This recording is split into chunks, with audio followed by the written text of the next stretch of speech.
Lalu kita masuk teman-teman ke panduan praktis Ramadan. Yang pertama, bulan Ramadan adalah bulan puasa. Dan ini bisa kita sebutkan sebagai keutamaan yang pertama. Karena puasa ini, saudaraku seiman, adalah amal yang paling besar pahalanya. Dan ini bukan puasa sunnah seperti biasa Anda tangkap tentang atau fahami tentang puasa Senin Kamis, Ayyamul Bid, puasa-puasa umumnya ya. Tetapi di sini Anda akan melaksanakan salah satu dari rukun Islam yang merupakan kewajiban. Puasa ini saudaraku seiman adalah amal ibadah yang paling besar pahalanya, bahkan mengalahkan seluruh ibadah yang lainnya. Disebutkan dalam sebuah hadis yang sahih, di mana Rasulullah SAW bersabda, hadis riwayat Bukhari Muslim, "Kullu amal ibn Adam lahu al-hasanatu bi ashri amthaliha ila 700 dha'fin, yaqulu Allah azza wa jalla illa as-siyama fa innahu li wa ana ajzi bih, taraka syahwatahu wa ta'amahu wa syarabahu min ajli, lis-shaimi farhatan, farhatun 'inda fitrih wa farhatun 'inda liqa'i rabbih, wa la khalufu famis shaimi atyabu 'inda Allah min rihil misk." Seluruh amal ibadah anak Adam adalah miliknya. Ada kadar tertentu balasannya. Dan setiap kebaikan akan dibalas 10 kali lipat. Hingga 700 kali lipat. Tergantung kadar keikhlasannya. Allah yang maha suci dan maha mulia berfirman, kecuali ibadah puasa. Sesungguhnya ia adalah milikku dan akulah yang langsung membalasnya. Seseorang yang berpuasa telah menahan diri dari syahwat, makanan, dan minuman karena aku semata. Maka ada 2 kegembiraan yang aku siapkan bagi orang-orang yang berpuasa. Kegembiraan saat berbuka dan kegembiraan tak kala bertemu dengan Tuhannya. Dan ketahuilah bahwasanya bau mulut orang yang berpuasa lebih harum di sisi Allah daripada aroma minyak kasturi. Ini teman-teman sekalian, kalaupun cuma hadis ini tentang puasa Ramadan sudah cukup buat kita. Bagaimana mulianya ya, Allah subhanahu wa ta'ala menyebutkan secara langsung dalam hadis qudsi ini yang disampaikan oleh utusannya Nabi besar Muhammad sallallahu alaihi wasallam tentang keutamaan. Di sini potongan pertamanya hadis menjelaskan bahwasanya semua amal ibadah anak Adam sudah ada penentuan kadar pahalanya, kecuali puasa. Berarti menandakan puasa di sini sebagaimana saya katakan adalah amal yang paling besar pahalanya. Dan itu disebabkan karena seseorang meninggalkan makanan, minuman, ya, karena Allah. Dalam riwayat lain, syahwat. Ini juga sama. Di sini disebutkan syahwatnya makanan, minuman karena Allah. Jadi di situ memang puasa menahan diri dari yang halal pun, halal makanan, halal minuman, halal biologi suami istri, khusus dari azan subuh sampai azan maghrib, azan subuh sampai azan maghrib, nggak boleh sama sekali kita menikmati yang halal, apalagi yang haram. Apalagi yang haram. Kemudian potongan keduanya adalah Allah subhanahu wa ta'ala memberikan kegembiraan 2 bagi orang yang berpuasa. Kegembiraan pada saat dia berbuka puasa. Kata sebagian ulama, kegembiraannya bisa dimaknakan 2. Yang pertama adalah gembira karena hilangnya haus ya, yang sudah dia rasakan dan dia bersabar dengannya dari pagi sampai maghrib. Juga bisa bermakna kegembiraan adalah kegembiraan karena berhasil mengalahkan syaitan yang biasanya di luar Ramadan mereka dibiarkan leluasa menggoda. Di Ramadan mereka nggak bisa. Sehingga setiap muslim yang puasa dengan leluasa bisa mencapai masa buka puasanya sehingga maksimal pahalanya. Dan juga kegembiraan pada saat bertemu dengan Tuhannya, Allah subhanahu wa ta'ala. Artinya Allah akan siapkan sesuatu yang sangat menggembirakan buat dia. Kemudian potongan yang ketiga adalah, dan bau mulut orang yang berpuasa di sisi Allah lebih wangi dari bau kasturi. Dan kita sudah sempat menyinggung masalah kasturi pada saat membahas korona dan solusinya dalam Islam, yaitu minyak wangi yang akan menjadi aroma bagi ahli surga. Begitu juga di dunia dia termasuk minyak wangi yang mahal ya.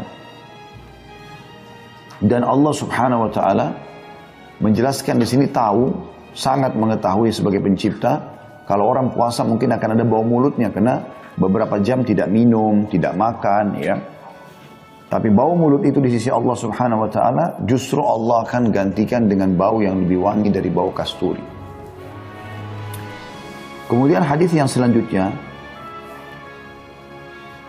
sabda Rasulullah sallallahu alaihi wasallam, "Man shama Ramadhana imanan wa ihtisaba, ghufira lahu ma taqaddama min dhanbi." Barang siapa yang berpuasa Ramadan karena dua hal. Karena keimanan, yakin ini perintah Allah, bukan hanya karena enggak enak sama orang, bukan hanya ikut meramaikan Ramadan, dan semata-mata mengharapkan pahalanya, betul-betul dia tahan hausnya, laparnya, bukan karena latihan, tapi ingin mengejar pahalanya, maka diampuni dosa-dosanya yang telah lalu. Kata penulis, tentu saja pahala yang besar ini tidak diberikan kepada orang yang hanya menahan diri dari makan dan minum saja. Namun diperuntukkan bagi orang yang benar-benar mengaplikasikan nilai-nilai puasa. Sebagaimana sabda Rasulullah SAW, "Man lam yada' qawla az-zuri wal 'amala bihi, falaysa lillahi hajatun fi an yada'a ta'amahu wa syarabah." Barang siapa yang tidak menahan diri dari ucapan dusta dan perkataan dusta, maka sedikit pun Allah tidak sudi menerima puasanya meskipun ia menahan diri dari makan dan minum. Hadis riwayat Bukhari. Juga sabda Rasulullah sallallahu alaihi wasallam, "As-shaumu junnah, fa idza kana yauma shaumi ahadikum fala yarfuth wa la yafsuq wa la yajhal, fa in sabahu ahadun falyaqul inni imru'un sha'im." Ibadah puasa laksana perisai. Anda tahu perisai yang biasa ditaruh di tangan di zaman dulu kalau berperang untuk menangkis serangan-serangan dari musuh. Oleh karena itu, jika salah seorang dari kamu sedang berpuasa, kata Nabi SAW, janganlah dia berbuat hal-hal yang tidak senonoh, berbuat jahat, berbuat jahil, kebodohan.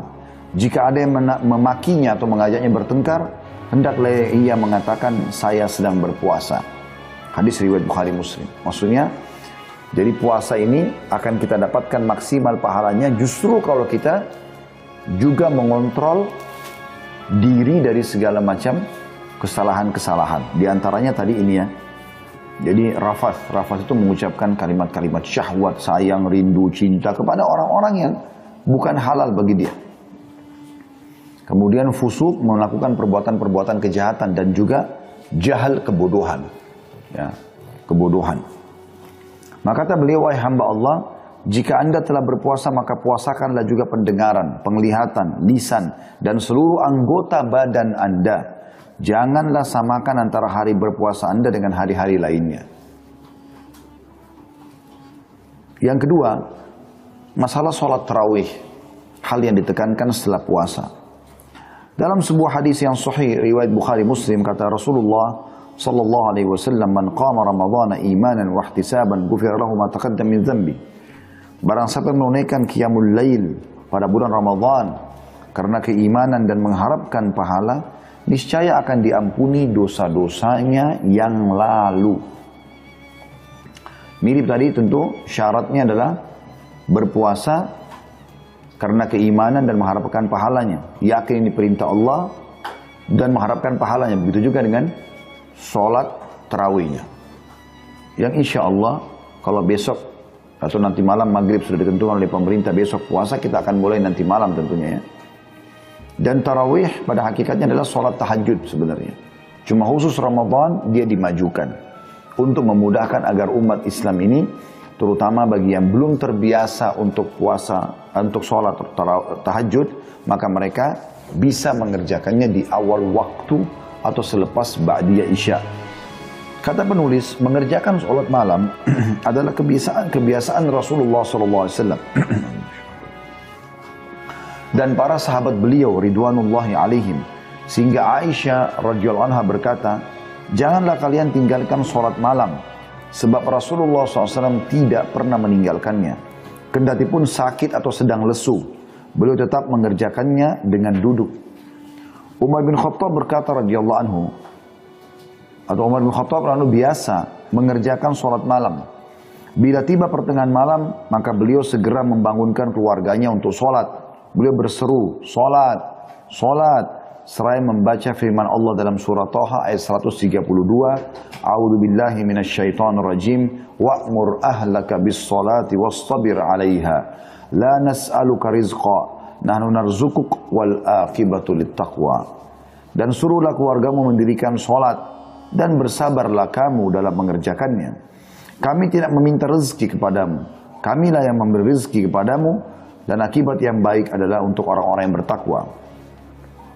Ibnu Umar juga radhiyallahu anhu pernah membaca firman Allah SWT dalam surah Az-Zumar ayat 9 yang bunyinya, "A'udzubillahi minasyaitonir rajim, amman huwa qanitun ana al-laili sajidan wa qa'iman yahdharul akhirah.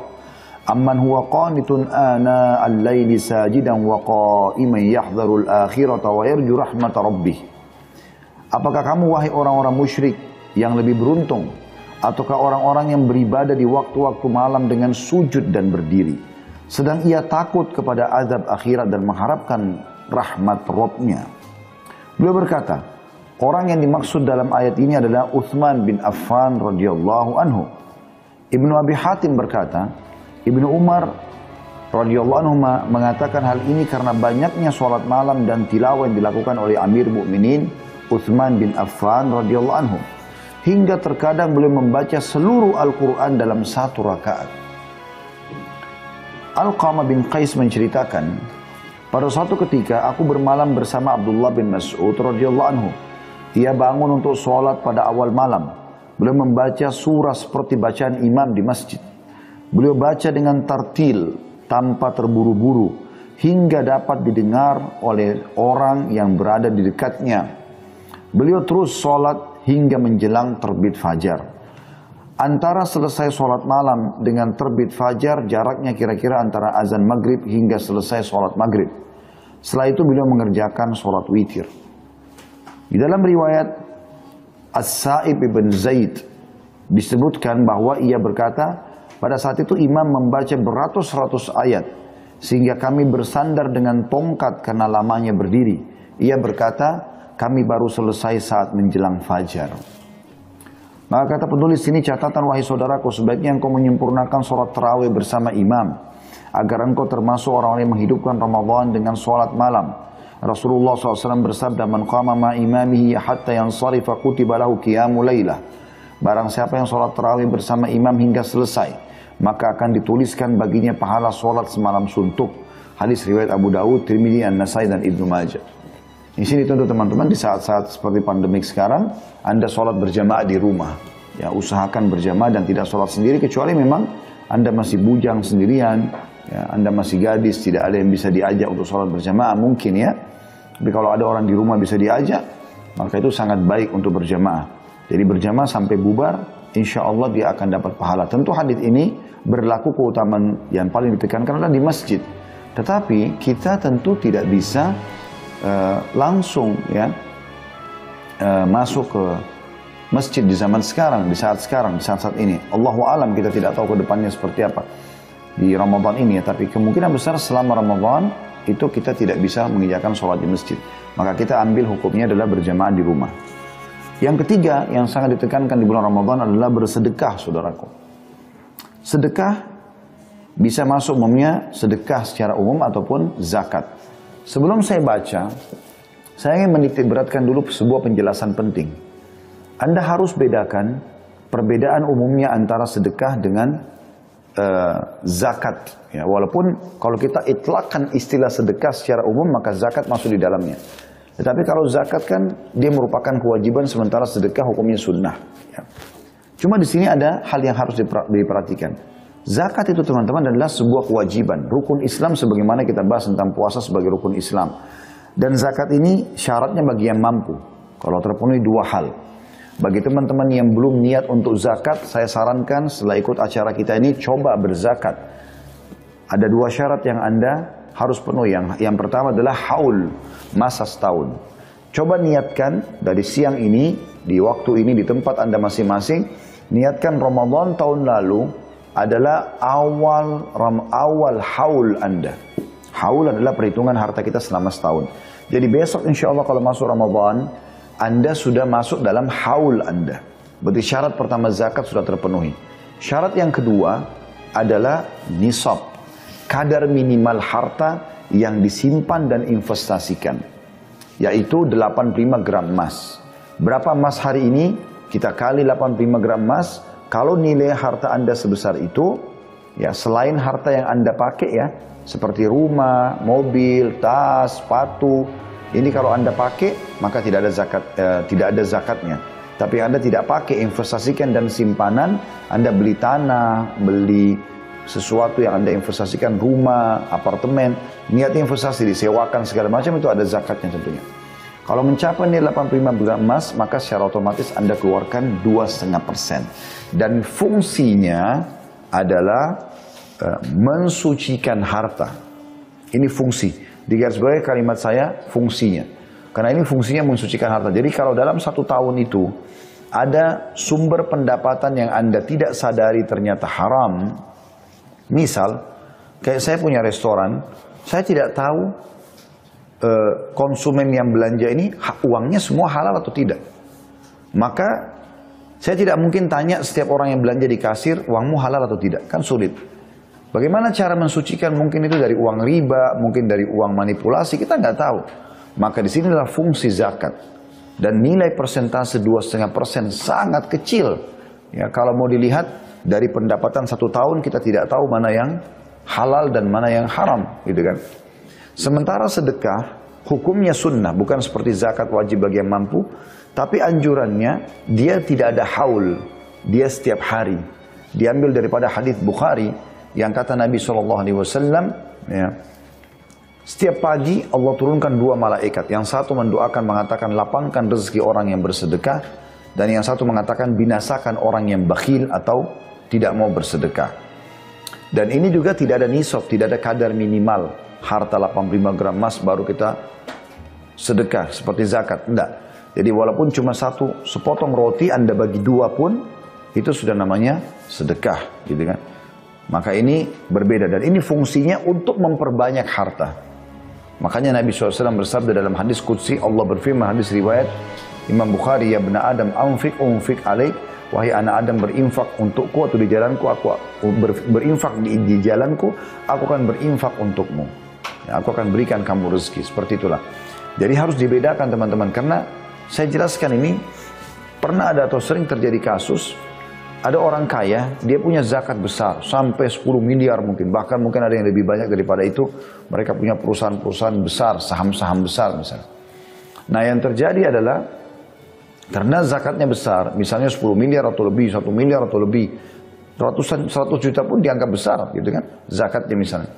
Nah ini zakat, dia nggak keluarkan sekaligus di masa haul, padahal sebenarnya yang paling afdal di masa haul itu ya.